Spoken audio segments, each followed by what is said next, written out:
My name is Emily Parker, and I have something deeply personal to share with you, something that has profoundly changed my life. Finding the right words has been an ongoing challenge. Telling this story has been difficult, but it is far too important not to share. On April 3rd, 2023, I experienced something that completely altered my perspective on what is possible. I was clinically dead for 12 minutes. No heartbeat, no breath. But I did not vanish. Instead, I found myself in a place so real and profound that I am still processing its meaning. What I witnessed was not just for me. It was a message for all of us. Let me provide some context. I have been an emergency room nurse for over a decade. My life has always been grounded in science, facts, and the tangible experiences I've witnessed. I've seen humanity at its best and at its worst, moments of despair, but also incredible resilience. A year ago, if you'd told me that I would be sharing a story about dying and returning with a message from Jesus himself, I would have thought you were insane. However, life has the ability to completely transform everything. That day began like any other, following a restless night after my son's soccer game. A million little thoughts were racing through my mind, so I decided to go for an early morning jog to clear my head. The neighborhood was quiet, wrapped in the calm before dawn. Stillness hung in the air, accompanied by a light fog that felt crisp and refreshing. I glanced at my watch, 5:12 a.m. Everything seemed so ordinary, and then something happened. I don't remember the impact itself, but I later learned that a distracted driver, looking at something on their phone, struck me as I was crossing the street. In one moment, I was fully conscious and alive. The next, everything went dark, or so I thought. I had expected darkness. Instead of silence, I found myself in an extraordinary place that defied description. The first thing I noticed was the light. It wasn't like the sunlight or artificial light we're accustomed to. It was pure warmth and life. It didn't just illuminate my surroundings. It gave me an indescribable sense of peace. And by peace, I mean the complete absence of fear, pain, or worry. Everything that had ever troubled me simply melted away. It was as though I had come home. I stood there trying to make sense of what was happening. I saw colors, vivid, radiant colors, unlike anything I had ever witnessed before. The air seemed to hum with energy, filled with music, a melody that resonated deep within me. And this was only the beginning of my experience, which I believe carries a message that needs to be shared. The music wasn't coming from any one direction. It surrounded me, coming from everywhere. It was unlike any music I had ever heard. It felt as if joy and love themselves had evolved into sound. Then someone stepped toward me. It was my father. My father had passed away when I was a teenager, but there he was, standing before me. I immediately recognized him, vibrant, healthy, and in the prime of his life. His smile was so familiar, yet there was something else. There was something heavenly about him, an undeniable glow of purity that I cannot fully explain. His voice was filled with love and warmth as he said, "Emily, there's no need to be afraid. He is waiting for you." Before I could ask what he meant, he reached out and touched my hand. In that instant, I felt a connection so profound that every question I had ever wanted to ask him was answered without a single word being spoken. It was overwhelming, yet comforting at the same time. Then he said, "There is something you need to see." Suddenly, the light around me intensified, becoming even brighter than before. My focus sharpened, and that's when I saw him. Jesus, I am not exaggerating when I say that describing him is beyond words. He was unlike any image or depiction I had ever encountered. His presence was both deeply human and profoundly divine, radiating a love and power that I couldn't fully comprehend. His eyes contained everything: compassion, wisdom, and a depth that seemed to see not only who I was, but who I had been, and who I was destined to become. I fell to my knees, not out of fear, but because being in his presence was humbling in a way I cannot describe. He reached out and placed his hand on my shoulder. "Emily," he said gently, yet with authority, "there is something you must do. There is something my people need to know." Before I could even process his words, he showed me the first of 4 events that he revealed to me, which I later came to call the Great Distraction, was more extraordinary and sobering than I could have ever imagined. I saw people all around the world, their eyes glued to their devices, phones, screens, and technology, utterly absorbed in trivial matters. Families sat together, but there was no conversation. Friends were more concerned with their social media likes than with one another. Even those who called themselves believers were caught up in the noise, losing sight of what truly mattered. Jesus turned toward me and explained how the enemy works. He keeps people distracted, focusing them on meaningless things and blinding them to what is truly important. What I saw next was profoundly significant, and it marked the beginning of what he had come to show me. The message he gave me is something I cannot keep to myself. People have become so preoccupied with the temporary, the fleeting, that they forget about the eternal. Jesus instructed me to tell his people to wake up and refocus their hearts and minds on him. The second event he revealed to me was the greatest deception I have ever witnessed. The world was captivated by stunning signs and wonders. Beautiful lights danced across the sky, and beings of extraordinary beauty appeared. A charismatic figure began addressing humanity, speaking of peace, unity, and enlightenment. But their words were deceptive, as were those of some who considered themselves strong believers. They were drawn in, seduced by promises that were not of Jesus. He warned that these deceivers would mix truth with lies, leading many astray. "Tell my people to stay rooted," he urged. "My word is the only unshakable foundation." The third event was the Great Awakening, and it filled me with hope. I saw waves of light spreading around the world as people returned to God. Families came together to pray. Communities were ablaze with worship and repentance, and miracles were happening everywhere. Healings, deliverances, and lives changed in an instant. But this awakening came at a cost. Believers were mocked, attacked, and even killed for their faith. Yet their joy remained unshaken. "My spirit will move powerfully in these days," Jesus promised, "but the cost of following me will be high. Tell them to stand firm, for the reward is eternal." The fourth and final event was indescribable. The sky split open, and there he was, accompanied by legions of angels, descending in glory. The entire world paused. Every knee bowed and every tongue confessed that Jesus is Lord. For some, it was an act of awe and worship. For others, it was a terrifyingly beautiful sight. It was the most powerful moment I have ever witnessed, and this is what awaits. "I will be coming soon," Jesus said. "Tell them to be prepared, for no one knows the day or the hour."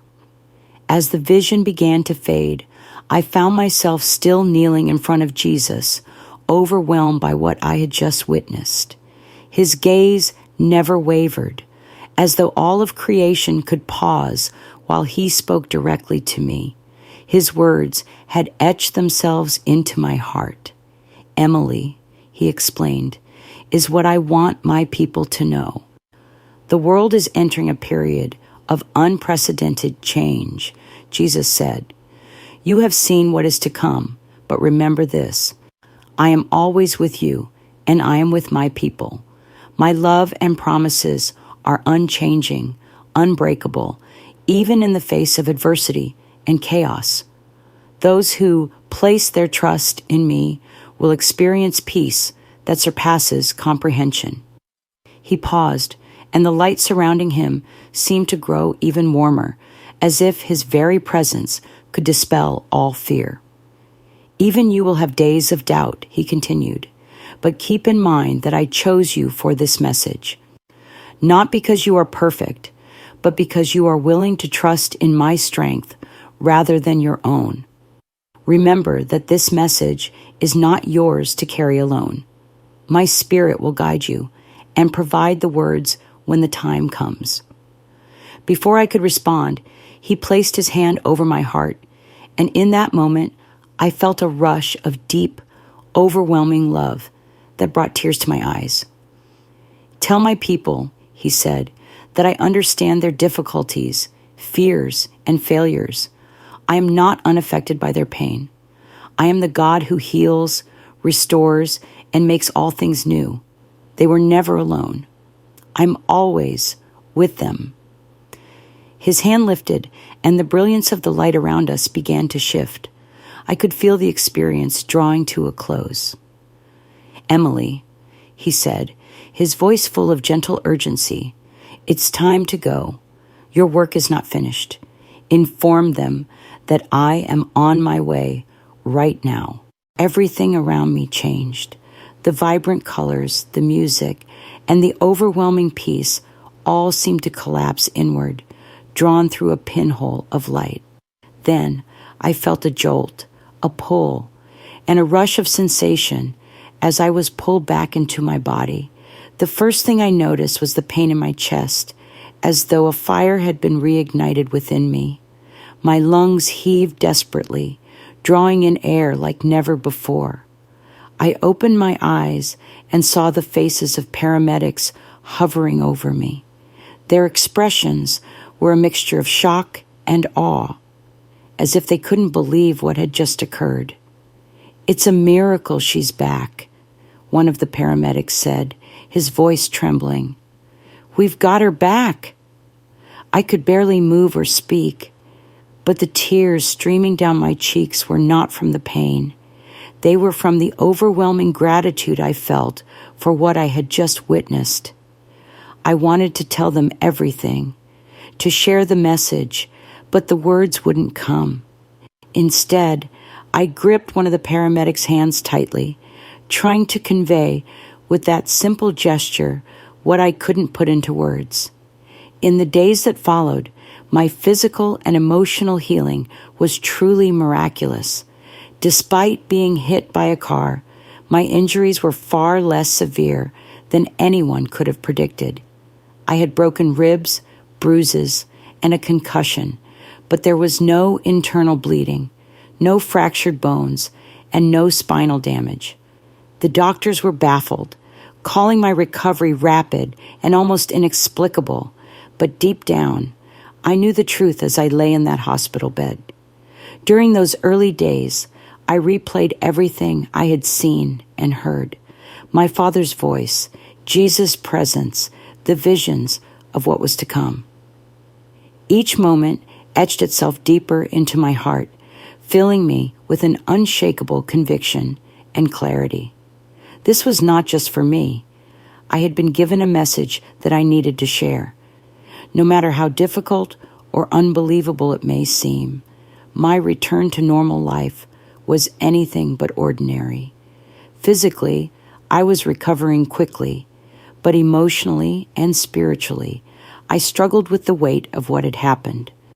How do you explain something so profoundly otherworldly to those who may not understand? I began with the people closest to me, my family and closest friends. Some listened in awe, their eyes wide as I described the visions, Jesus' words, and the overwhelming love that filled me. Others looked at me with skepticism, unsure whether what I was saying was true or simply the result of trauma and a vivid imagination.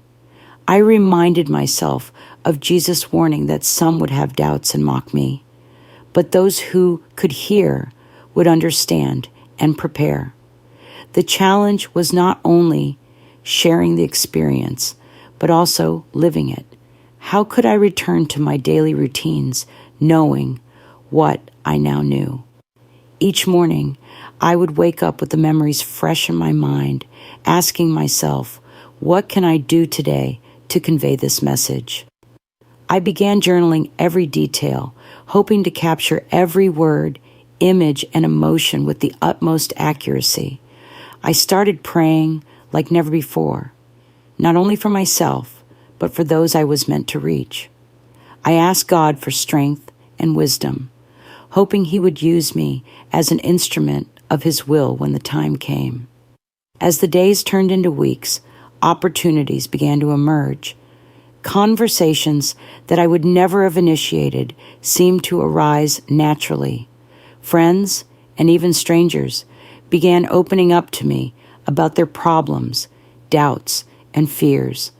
In those moments, I found the courage to share small pieces of my story, always remembering Jesus' words. The message is not yours to bear alone. My Spirit will guide you and give you the words when the time comes. The reactions were mixed, but something beautiful began to unfold. Even those who were skeptical seemed to pause and reflect.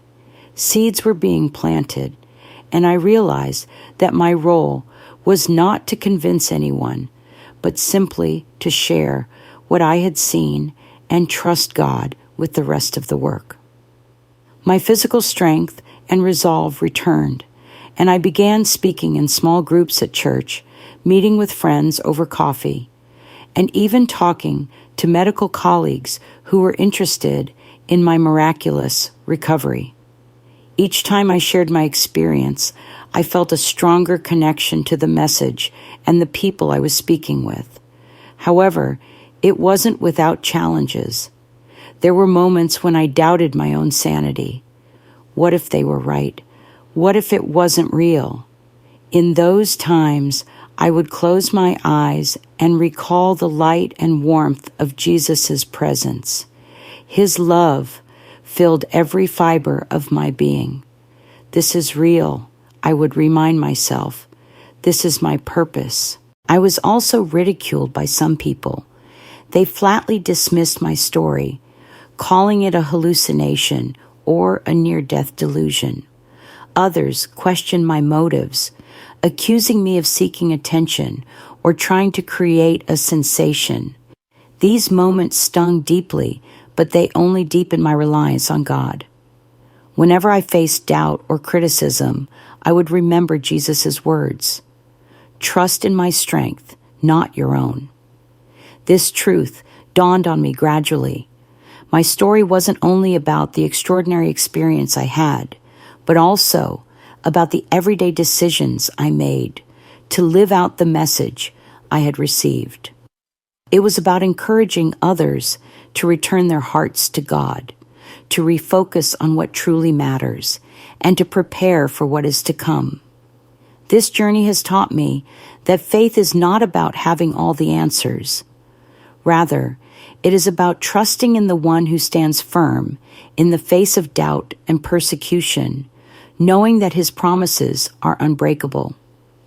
Every day, I wake up with a renewed sense of purpose, knowing that I am a small part of something much larger than myself.